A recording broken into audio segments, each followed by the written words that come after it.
BSc second year students, आज हम लोग सोशल ऑर्गेनाइजेशन इन टर्माइट पढ़ेंगे, मतलब दीमक में सामाजिक संगठन। इसी के साथ में इसमें हनी बी का भी हम सामाजिक संगठन पढ़ेंगे, बट वो नेक्स्ट वीडियो में। लेकिन आज हम बात करेंगे टर्माइट की। जैसे termite, honey bee, wasp, ant, ये सब किस में आ गए? इंसेक्ट में आ गए। इंसेक्ट क्या होते हैं? स्मॉल ऑर्थ्रोपोड्स हैं जिनमें 6 लेग्स पाए जाते हैं, ठीक है, और 1 या 2 पेयर विंग्स इसमें पाए जाते हैं। क्लास इनकी होती है इंसेक्टा या हेक्सोपोडा, और इनके ऊपर एक एक्सोस्केलेटन पाया जाता है जो कि 3 पार्ट्स में डिवाइड होता है, हेड, थोरेक्स एंड एब्डोमेन, ठीक है। अब इसमें जो बीज, हनी बी, वेस्प, आंट, ये जो तीनों हैं वो ऑर्डर इनका होता है हाइमेनोप्टेरा, ठीक है, जबकि टर्माइट जो होती है उसका ऑर्डर होता है आइसोप्टेरा, ठीक है। आंट, टर्माइट, सभी तरह की आंट और टर्माइट जो होती है वो यूसोशल होती हैं। हालांकि हनी बीज और वेस्प भी यूसोशल मतलब सुसामाजिक होती हैं, लेकिन इनकी कुछ जो जातियाँ होती हैं वो सॉलिटरी लाइफ भी जीती हैं, मतलब एकल, ठीक है। अब आगे बढ़ने से पहले हम लोग एक बार देखेंगे जो मैंने अभी बोला एकल। ये जो जंतु जगत है इसमें जीव के आपस में अलग अलग तरह के रिलेशंस होते हैं, ठीक है। सबसे पहले जैसे एकल या सॉलिटरी, ठीक है, एकल या सॉलिटरी, इसमें क्या करता है?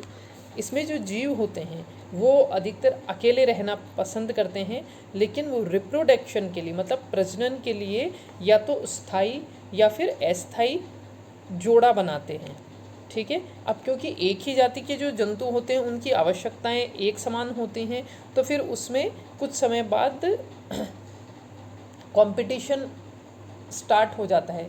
इसके लिए एकल लाइफ अच्छी होती है। वो अकेले अकेले रहते हैं तो उनमें कोई कंपटीशन नहीं होता, अगर वो साथ रहें तो उनमें कंपटीशन बढ़ जाएगा। इसलिए ये अकेले रहने वाले सॉलिटरी जो जीव होते हैं वो अपना एक एरिया बना लेते हैं जिसको टेरिटरी कहा जाता है, ठीक है। और सेकंड होता है यूथी या ग्रिगेरियस। सेकंड है यूथी या ग्रिगेरियस। कुछ जंतु होते हैं जो समूह बनाकर रहते हैं, और ये जो समूह में रहते हैं उसका कारण क्या होता है कि इस समूह के कारण इनको आपस में लाभ होता है, इसके लिए ये साथ में रहते हैं। अब हालांकि ये साथ में रहते हैं, लेकिन ऐसा नहीं है कि ये एक दूसरे पे डिपेंडेंट रहते हैं कि एक के बिना दूसरे का काम नहीं चल सकता। इनमें आपस में परस्पर निर्भरता कम होती है, ठीक है, लेकिन साथ में रहते हैं। जैसे आपने देखा होगा पक्षी हैं, मॉर्निंग टाइम में देखना पक्षी एक साथ झुंड में उड़ते हुए आपको इधर से उधर, या मॉर्निंग टाइम में या शाम के टाइम में एक साथ झुंड में जाते हैं, जिससे एक साथ मिलकर वो यूथ ग्रिगेरियस फॉर्म में रहते हैं। जैसे टिड्डे आपने देखे होंगे, टिड्डे अटैक करते हैं तब एक साथ झुंड में आते हैं। तो ये सारे जीव क्या होते हैं? ग्रिगेरियस कहलाते हैं, ठीक है। इसमें क्या होता है, जहाँ ये सॉलिटरी जीव जो थे, अभी फर्स्ट नंबर पे सॉलिटरी जीव थे, वो क्या होते हैं? शक्तिशाली होते हैं, अपनी एक टेरिटरी बना लेते हैं। जैसे शेर है, ठीक है, शिकारी पक्षी होते हैं, वो एक टेरिटरी बना देते हैं क्योंकि वो शक्तिशाली होते हैं। लेकिन ये जो यूथी होते हैं, ग्रिगेरियस होते हैं, वो शक्तिशाली नहीं होते, कमज़ोर होते हैं, ठीक है। इसलिए वो एक साथ मिलकर जीवन यापन करते हैं, मतलब जो कहते हैं संगठन में शक्ति, ये सोचकर वो एक साथ रहते हैं, ठीक है। थर्ड इसमें है कॉलोनी। थर्ड है कॉलोनी। कुछ जो जीव होते हैं वो उनके संबंध इंट्रास्पेसिफिक उनके संबंध होते हैं। इंट्रास्पेसिफिक संबंध मतलब अंतरजातीय संबंध होते हैं, वो निवह के रूप में रहते हैं। मतलब निवह के अंदर क्या होंगे? एक साथ कई जीव, मतलब अविच्छिन्न, जिनको आपस में अलग नहीं किया जा सकता, एक दूसरे से बिल्कुल अटैच्ड होके रहते हैं, उनके अंदर कोई भेद नहीं किया जा सकता। जैसे जेलीफिश, कोरल, ये जो होते हैं वो निवही कॉलोनियल जंतु होते हैं जो आपस में इतने जुड़े हुए होते हैं कि ये कहना कठिन होता है कि ये एक ही जंतु है या उसके अलग अलग भाग है। मतलब उनको एक एक डिफ्रेंशिएट नहीं किया जा सकता, संरचनात्मक रूप से ये इनमें कोई विभेद नहीं किया जा सकता कि ये एक इस तरह से। तो थर्ड हो गया कॉलोनी में रहते हैं। नेक्स्ट है समाज, सोसाइटी। ये जो ऊपर के उसके अलावा एक ही जाति के जीव के बीच में एक संबंध होता है सोसाइटी का, समाज में। समाज में ये जो जीव रहते हैं वो एक दूसरे के प्रति परस्पर निर्भरता शो करते हैं और इनके समाज में, इस सोसाइटी के अंदर काम का विभाजन, डिवीजन पाया जाता है। मतलब समाज के कुछ जीव जो होते हैं वो किसी स्पेशल कार्य को करते हैं, ठीक है, और दूसरे जो होते हैं वो किसी दूसरे वर्क को करते हैं, ठीक है। और सामाजिक जीव जो होते हैं वो अपनी जाति के जो अन्य जीव होते हैं उनके साथ सहयोग करते हैं और इस सहयोग में कोई कम भी करता है सहयोग, कोई ज़्यादा कर सकता है, इस तरह से।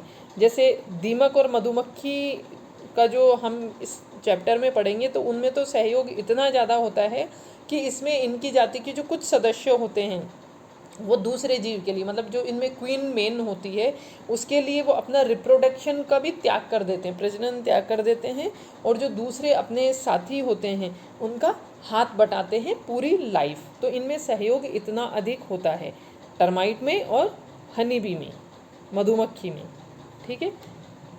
अब इसके बाद है एक शब्द आता है सामाजिक कल्प, ठीक है, या क्वासी सोशल। सामाजिक कल्प ऐसे जीव जिनमें समाज का जो संगठन इनका होता है में सिर्फ अपने जो साथ के जो सजाती होते हैं, इनके साथ के जो साथी होते हैं उनके जो अंडे होते हैं उनकी देखभाल का और उनके पोषण का ही ये कार्य करते हैं। खुद उसमें प्रजनन का नहीं कार्य करते, अपने जो साथी होते हैं उन्होंने जो अंडे दिए उनकी ही देखभाल करेंगे, उनको पोषण का कार्य करेंगे, तो वो सामाजिक कल्प कहलाते हैं। और सामाजिक कल्प की ये जो सारी मादाएं होती हैं प्रजनन करेंगी, लेकिन पालन करते वक्त वो परस्पर सहयोग करती हैं एक दूसरे का, सभी का। ऐसा नहीं कि सिर्फ अपने बच्चों का ही करेंगी, वो समाज के लिए, मतलब सभी समाज के सभी जो उनके बच्चे होते हैं उनको सबका पालन पोषण का कार्य वो मिलकर करती हैं। इसके अलावा कुछ जो जातियाँ होती हैं वो होती हैं अर्ध सामाजिक, सेमी सोशल। वो क्या करती हैं, उनमें होता है सहकारी अध्यासन, कोऑपरेटिव ब्रूड केयर होती है। मतलब संतति जो इनकी होती है, छोटे बच्चे होते हैं उनके पालन में ये सहयोग करती हैं। साथ ही इसमें इसकी जाति के जो कुछ सदस्य होते हैं उनमें जननिक कार्य, मतलब जनन के कार्य जो होते हैं उसका विभाजन पाया जाता है, मतलब रिप्रोडक्टिव डिवीजन ऑफ लेबर पाया जाता है। ऐसी जाति को सेमी सोशल या अर्ध सामाजिक कहा जाता है, ठीक है। और ये जो सोसाइटी का जो ये एग्जाम्पल आप लोग देख रहे हैं सोसाइटी का, इसका सबसे अच्छा उदाहरण मधुमक्खियों में देखने को मिलता है।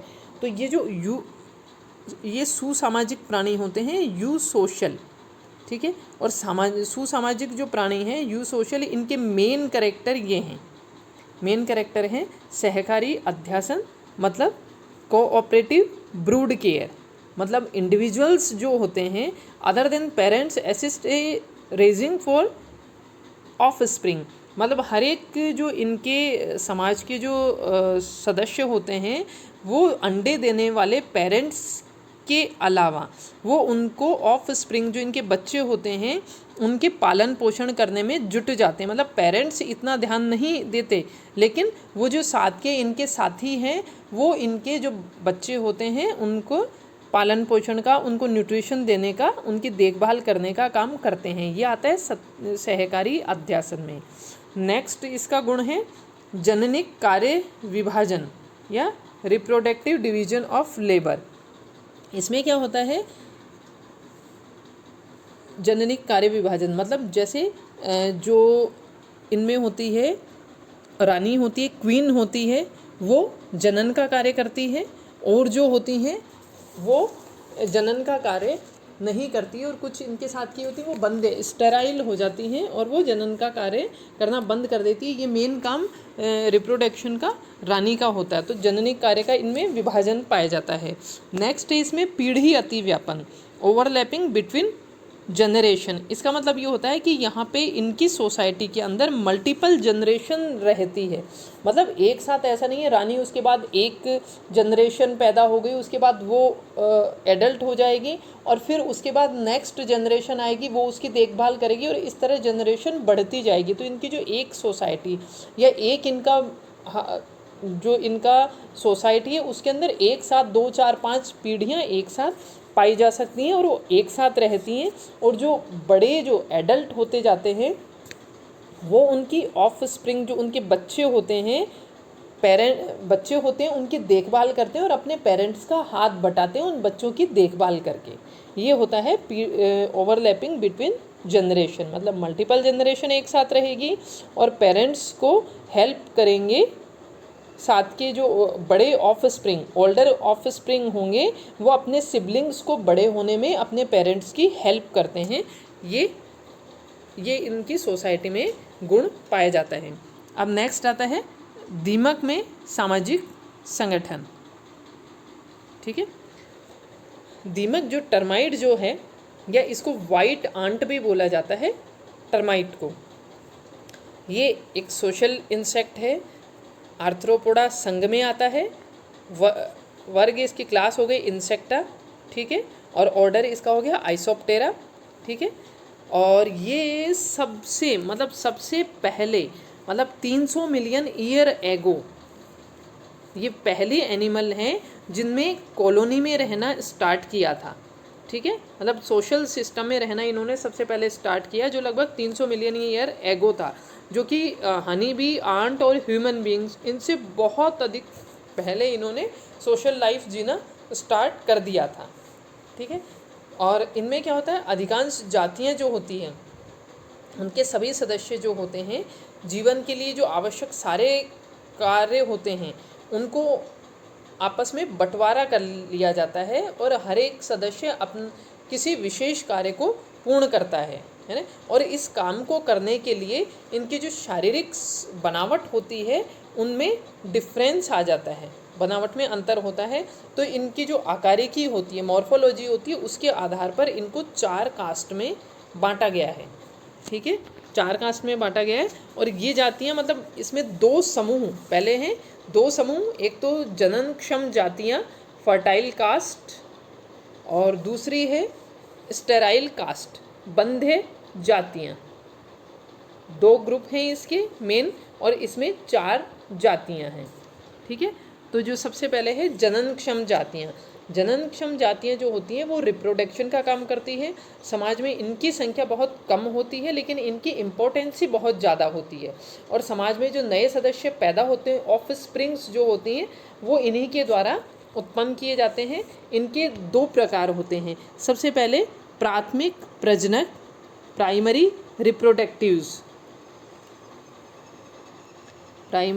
रिप्रोडक्टिव्स, दूसरे हैं सप्लीमेंट्री रिप्रोडक्टिव्स या पूरक प्रजनक।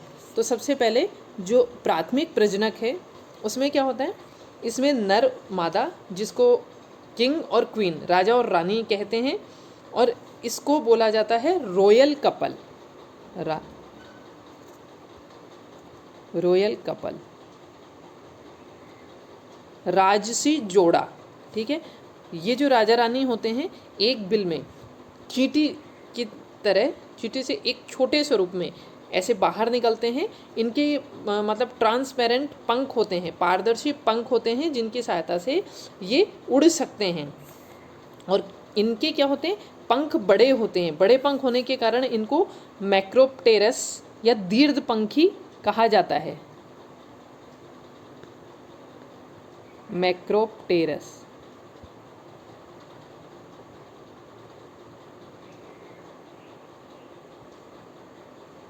मैक्रोप्टेरस दीर्घपंखी कहा जाता है। लेकिन ये जो पंख होते हैं ये इनके सिर्फ नप्शल फ्लाइट,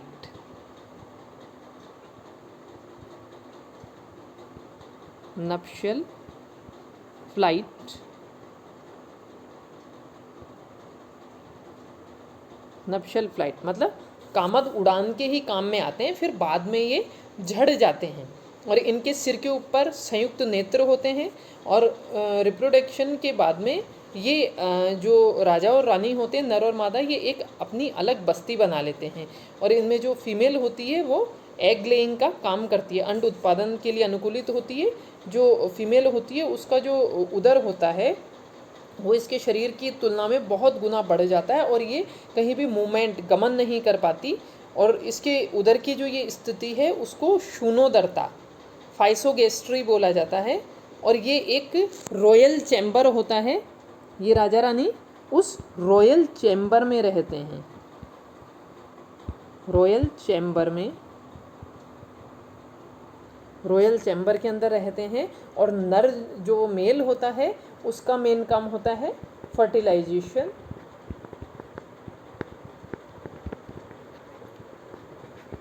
निषेचन का कार्य करता है।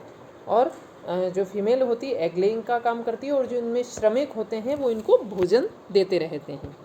ठीक है, इसको आप लोग, इनका स्ट्रक्चर जो है प्राथमिक प्रजनक, इसका डायग्राम में आप लोग देखो। हाँ, ये देखो दीमक में प्राथमिक प्रजनक, सबसे पहले ये क्वीन दिखाई दे रही है, इसका उदर देख रहे हो, इसकी बॉडी की तुलना में इसका उदर बड़ा है, जिसको शूनोदरता बोलते हैं, फाइसोगेस्ट्री। ये किंग और ये क्वीन, ये दोनों किंग और क्वीन, ये दोनों मिलकर बना रहे हैं रॉयल कपल। ये हैं रॉयल कपल जो कि रॉयल चैम्बर में रहते हैं। और ये जो ऊपर दिखाई दे रहा है, ये ऊपर जो एक और आपको दिखा है, ये है, इनमें सेक्सुअल विंग्ड हैं, मेल और फीमेल दोनों का स्ट्रक्चर के लिए इसको एक ही को दिखाया गया है कि जब ये सबसे पहले नप्शल फ्लाइट के लिए निकलते हैं तब इनमें ये विंग्स दिखाई देते हैं। इसमें क्वीन और किंग में आप देख रहे हो आपको विंग्स दिखाई नहीं देंगे या बहुत छोटे हैं, लेकिन इसमें विंग्स, ट्रांसपेरेंट विंग होते हैं जो इनको उड़ने में सहायता करते हैं, कामत उड़ान के लिए। ठीक है, तो ये है सेक्सुअल विंग्ड पाए जाते हैं इनमें, लेकिन ये बाद में इनके झड़ जाते हैं। ठीक है, नेक्स्ट है पूरक प्रजनक या सप्लीमेंट्री रिप्रोडक्टिव्स। दीमक की जो कुछ जातियां होती हैं उनमें लघु पंखी, ब्रैकाइप्टेरस, लघु पंखी, ये तो अभी बताए थे, मेन जो थे प्राथमिक प्रजनक ये थे मैक्रोप्टेरस, और लघु पंखी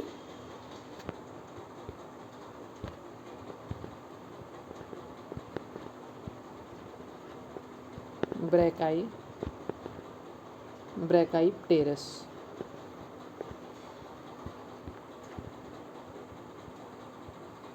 लघु पंखी नर और मादा पाए जाते हैं। ये एक तरह से इसमें निम्फ होते हैं, इनकी एक निम्फ भी एक प्रजाति होती है, अर्भक जिसे बोलते हैं, निम्फ होते हैं, इनके अंदर रिप्रोडक्शन की कैपेसिटी पाई जाती है।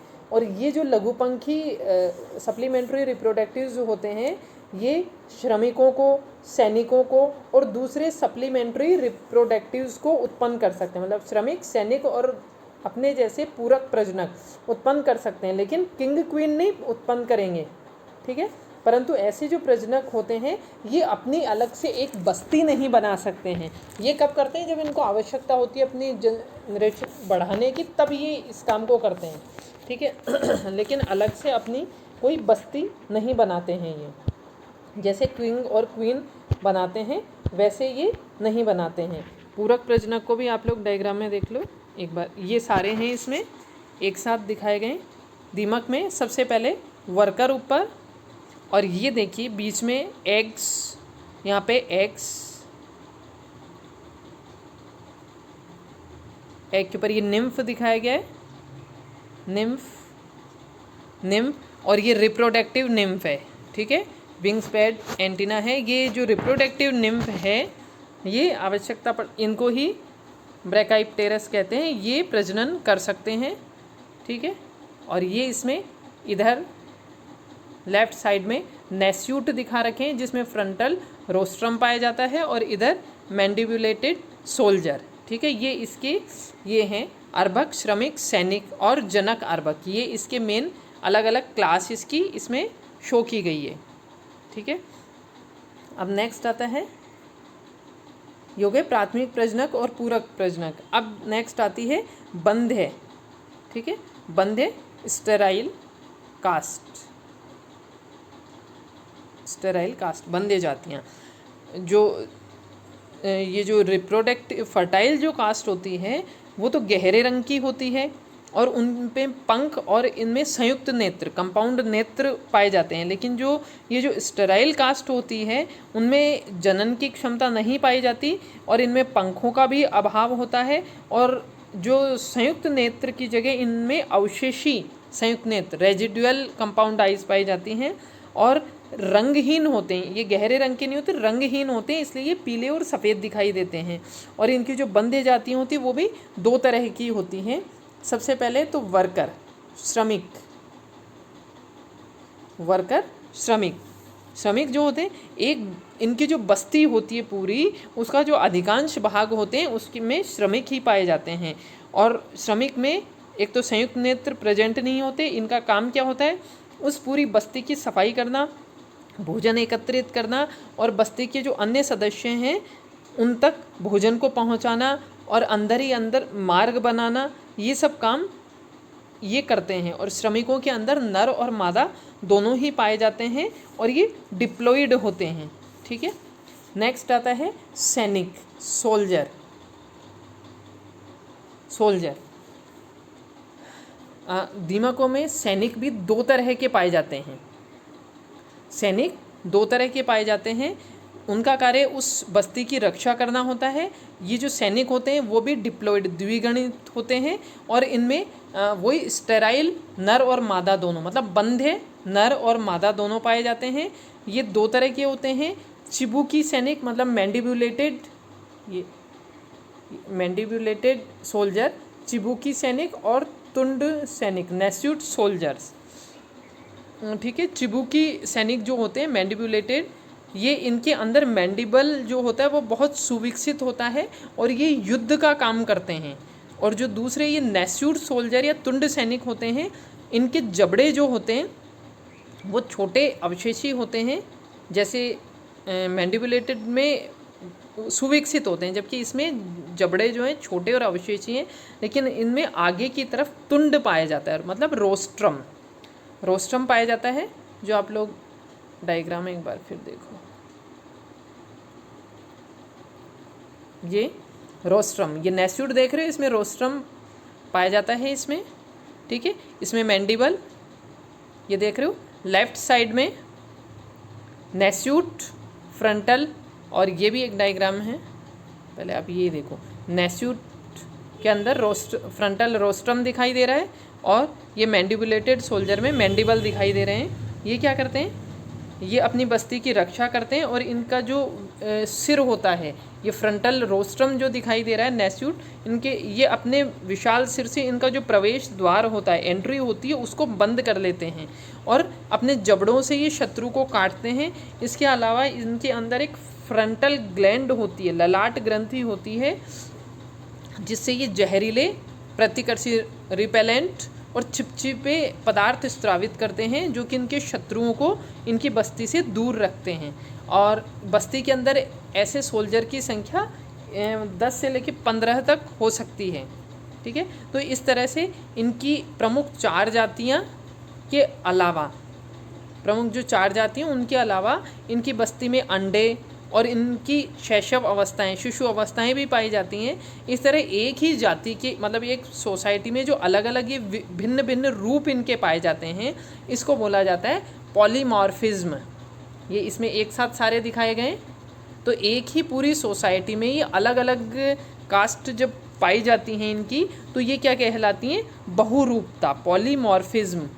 जैसे नेस्यूट, क्वीन, ठीक है, क्वीन और फीमेल, वर्कर सी, डी मेल, ई सोल्जर, मैंडिबुलेटेड सोल्जर, ठीक है, और ये विंग्ड मेल। ठीक है, ये इस तरह से एक ही सोसाइटी में जब ये अलग अलग जातियाँ पाई जाती है, ये कहलाती है पॉलीमॉर्फिज्म। ठीक है, अब नेक्स्ट आता है लाइफ साइकिल ऑफ टर्माइट। ठीक है, और इसका आवास। ठीक है, आवास, दीमक जो होती है उष्णकटिबंधीय प्रदेश जो होते हैं वहाँ पे पाई जाती है। 2 तरह के आवास में रहना पसंद करती है, मिट्टी में या फिर लकड़ी में।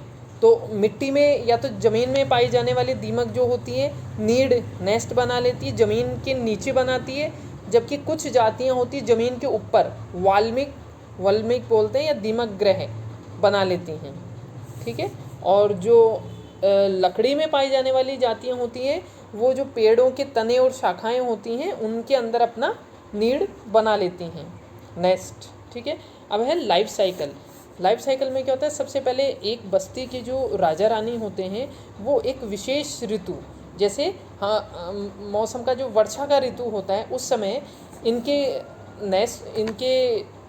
उसमें से बस्ती के अंदर से सहपंख, जो मैंने बताया था सेक्सुअल विंग्ड वाले जो मेल फीमेल होते हैं वो नर मादा उत्पन्न किए जाते हैं, और फिर वो वर्षा के बाद में ये चींटी से बिल्कुल मिलते जुलते हुए होते हैं और ये अपने नीड उससे नेस्ट से बाहर निकलते हैं, क्योंकि इनके इस समय पंख होते हैं, ठीक है। और इनको चींटी से कैसे अलग पहचाना जाता है, ये रंग में बिल्कुल चींटी की तरह होते हैं, लेकिन चींटी जो होती है, चींटी का वक्ष और जो उदर होता है वो एक पतले से व्रंत से जुड़ा हुआ होता है, जबकि ये जो दीमक होती है उसका उदर और वक्ष पूरी तरह से जुड़े हुए होते हैं। ये इनकी एक डिफरेंस इनमें होता है ना। और चींटियों का जो गण होता है वो होता है हाइमेनोप्टेरा।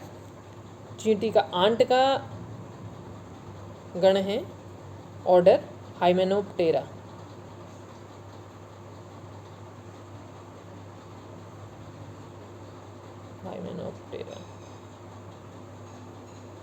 ठीक है, हाइमेनोप्टेरा, ठीक है।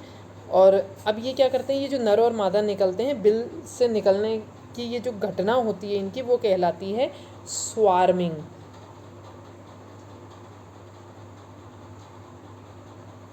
जिसको बोलते हैं वृंदन। बाहर निकलते हैं, सैपंख होते हैं मेल फीमेल। यही एक ऐसी अवस्था है टर्माइट में जिसमें ये टर्माइट खुली हवा में दिखाई देते हैं, क्योंकि अन्य जो अवस्थाएं होती हैं वो इनकी प्रकाश से दूर रहना पसंद करती हैं। अब इनकी जो ये उड़ान होती है वो कहलाती है नप्शल फ्लाइट। नप्शल फ्लाइट जिसे बोलते कामद उड़ान, ठीक है। क्योंकि लेकिन ये वास्तव में सच्ची कामद उड़ान नहीं होती, क्योंकि इसमें इस उड़ान के दौरान इनमें मैथुन नहीं होता। ये उड़ान जो होती है सिर्फ इनमें प्रकीर्णन का कार्य करती है, इनके फैलने का काम करती है। और अधिकांश जो मेल फीमेल होते हैं इस उड़ान के बाद में अपने पंखों को त्याग देते हैं और जोड़ा बना लेते हैं।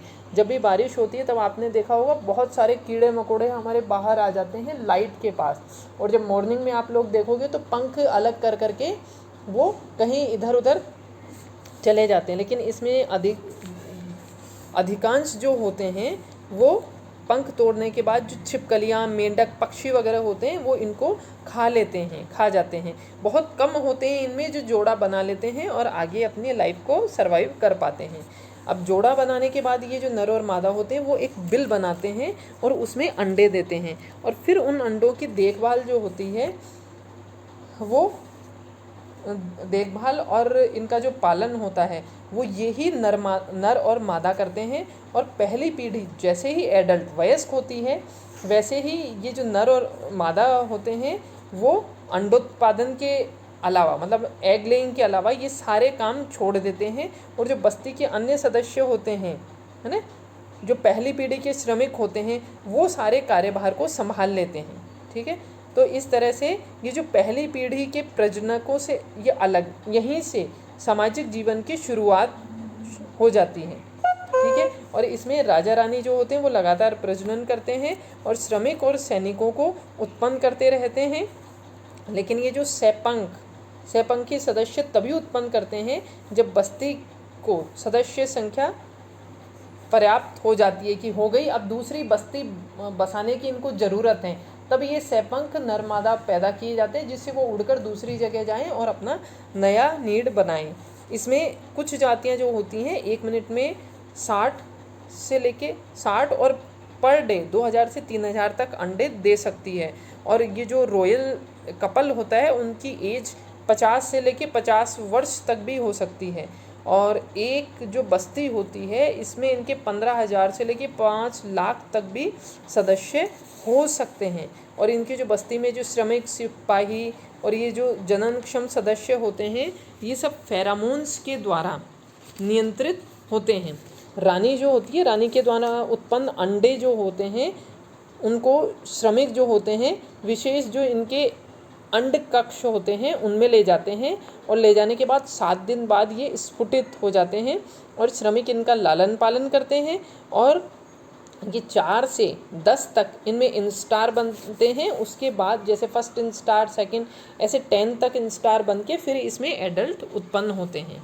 और इनकी जो बस्ती होती है, इनकी बस्ती के अंदर अलग अलग जैसे गलियारे, वायु हेतु मार्ग है ना, और खाद्य भंडार भी होते हैं, खाद्य भंडार, उद्यान, अलग अलग कक्ष होते हैं, रॉयल चैम्बर होता है। ये आप लोग इसको देखो, इसमें देखो ये इनका सबसे पहले ये रॉयल चैम्बर दिख रहा है, इसमें क्वीन दिखाई दे रही है, नीचे क्वीन और किंग वर्कर्स इनकी सेवा कर रहे हैं। साथ में इधर फंगस गार्डन इन्होंने उगा रखा है, ग्रेनरी यहाँ पे अनाज रखते हैं, ये टनल्स बनाई, ये बाहर इधर सोल्जर्स रहते हैं, ठीक है। और नीड से निकलते ये देख रहे हैं बाहर की तरफ उड़ते हुए विंग्ड रिप्रोडक्टिव्स हैं, विंग्ड रिप्रोडक्टिव्स हैं जो कि उड़कर बाहर जा रहे हैं और फिर वो दूसरी जगह एक अलग नीड बनाते हैं, ठीक है, दूसरा नीड बनाते हैं और दोबारा दूसरी बस्ती स्टार्ट कर देते हैं करना,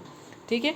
अब ये जो और कवक की, फंगस की खेती करेंगे, ये सब इनके अंदर, इस नीड के अंदर सारा इनका सब कुछ सुव्यवस्थित होता है। अब दीमक जो होती है उसका प्रमुख भोजन क्या होता है? लकड़ी या वनस्पति, ठीक है, जिनमें सेल्यूलोज नामक जटिल बहुशर्करा पाई जाती है, ठीक है, पॉलीसेकेराइड पाई जाती है। और इनकी जो आंत्र के अंदर, दीमक की आंत्र में एक फ्लैजिलेट प्रोटोजोआ पाया जाता है। और ये जो प्रोटोजोआ होता है, इस प्रोटोजोआ के शरीर पर अनेक स्पाइरोकीट बैक्टीरिया पाए जाते हैं जो कि सेल्यूलोज का पाचन करते हैं। तो दीमक में सेल्यूलोज का पाचन कौन कर रहा है? ये फ्लैजिलेट प्रोटोजोआ नहीं, बल्कि प्रोटोजोआ के शरीर पर स्पाइरोकीट नामक बैक्टीरिया होता है, वो इस सेल्यूलोज का पाचन करता है। और दीमक की आंत्र में पाए जाने वाले ये जो सहजीवी होते हैं वो निर्मोचन के बाद इनके मल से बाहर निकल जाते हैं, ठीक है। और यदि इनको वापस दूसरे दीमक टर्माइट प्राप्त नहीं करेंगे तो इन श्रमिकों के अंदर ये जो सेल्यूलोज का पाचन करने की क्षमता है वो खत्म हो जाएगी।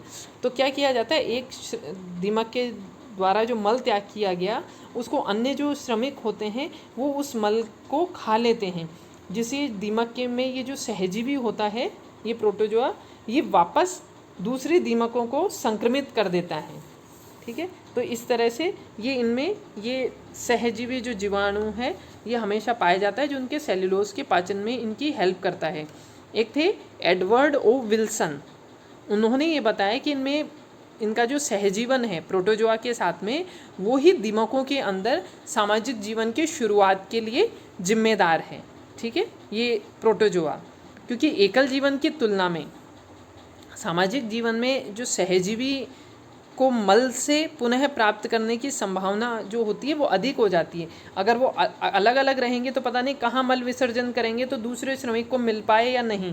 तो वो जब कॉलोनी में रहेंगे तो उनको एक मल प्राप्त होता रहेगा और वो सहजीवी जीवाणु उनको वापस प्राप्त होता रहेगा। तो एक तरह से यहीं से इनका कहना है, एडवर्ड ओ विल्सन का, यहीं से इनके सामाजिक जीवन की शुरुआत हुई थी, ठीक है। अब नेक्स्ट आता है आर्थिक महत्व। दीमक का आर्थिक महत्व इसकी लगभग 2000 तक जातियाँ हैं। इसके मेन जो इम्पोर्टेंसी है वो ये है कि दीमक जो है वो इकोसिस्टम में एक महत्वपूर्ण योगदान देती है, क्योंकि ये कार्बनिक पदार्थों को सरल रूपों में तोड़ देती है, जिससे कि क्या होता है, मृदा के तत्व जो होते हैं वापस मृदा में लौट आते हैं और ये केंचुए की तरह सब सॉइल जो होती है वो उसको ऊपर ले आती है और मृदा को इतनी खोखली बना देती है जिससे वहाँ पे ऑक्सीजन पहुँचने में मदद मिलती है, पोली कर देती है वो वहाँ की ज़मीन को, जिससे ऑक्सीजन वहाँ पे एंटर कर जाती है। अगर जमी रहेगी तो ऑक्सीजन एंटर नहीं कर पाएगी तो वहाँ पे वो भूमि फर्टाइल भी नहीं होगी। तो भूमि की फर्टिलिटी के लिए भी ये इम्पोर्टेंट है, तो इकोसिस्टम को बनाए रखने में मदद करती है। लेकिन साथ में इसकी हानियाँ भी हैं कि ये इमारतों को, फसल को, जंगलों को और पुस्तकालयों को नुकसान पहुंचाती है। और इनको नियंत्रण करने के लिए जैसे DDT, sulphur, arsenic, methyl bromide